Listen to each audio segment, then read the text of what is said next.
লুইসেলের সেই রাতে মেসি যখন ট্রফিটা উঁচিয়ে ধরেছিলেন, পুরো পৃথিবী ভেবেছিল আর্জেন্টিনার রূপকথা বুঝি শেষ, কিন্তু না। 2026 বিশ্বকাপের ফাইনাল মঞ্চ তৈরি, মুখোমুখি আর্জেন্টিনা আর স্পেন। আর ঠিক এই মুহূর্তেই ফুটবলের কালো ইতিহাস থেকে এমন দুটো সমীকরণ বেরিয়ে এসেছে যা শুনলে যে কোনো আর্জেন্টিনা ভক্তের গা শিউরে উঠবে। এমন দুটো কারণ যার সামনে খোদ লিওনেল মেসিও আজ অসহায়। আমরা সবাই জানি ফুটবলের শেষ বাঁশি বাজার আগে কিছু বলা যায় না, কিন্তু ইতিহাস কখনো মিথ্যা বলে না।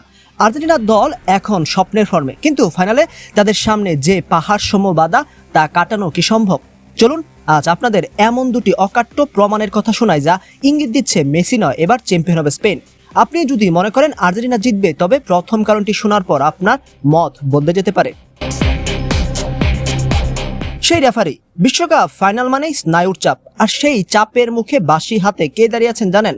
ফিফা ফাইনালের দায়িত্ব দিয়েছে এমন একজনকে যার নাম শুনলে আর্জেন্টিনার ড্রেসিং রুমে আতঙ্ক ছড়িয়ে পড়ে। হ্যাঁ, আমরা স্লোভেনিয়ার রেফারি স্লাভকো বিঞ্চিচের কথা বলছি।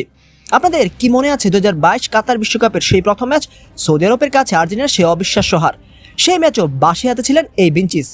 ইতিহাসে মেসির আর্জেন্টিনা এই রেফারির অধীনে মাত্র একটি ম্যাচ খেলেছে, আর সেই একটি ম্যাচেই তারা হেরেছিল। অপরদিকে স্পেনের রেকর্ড তার অধীনে দুর্দান্ত। এই রেফারি কি আবার আর্জেন্টিনার ট্রফির স্বপ্ন ভেঙে চুরমার করে দেবেন?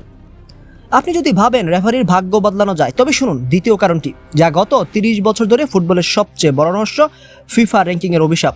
ফুটবল ইতিহাস ঘাটলে দেখা যায় বিশ্বকাপ শুরুর ঠিক আগে যে দলটি ফিফা র্যাঙ্কিংয়ের 1 নম্বরে থাকে তারা কখনোই সেই বিশ্বকাপ জিততে পারে না। 1994 থেকে 2022 টানা 8টি বিশ্বকাপে অভিশাপ সত্য প্রমাণিত হয়েছে।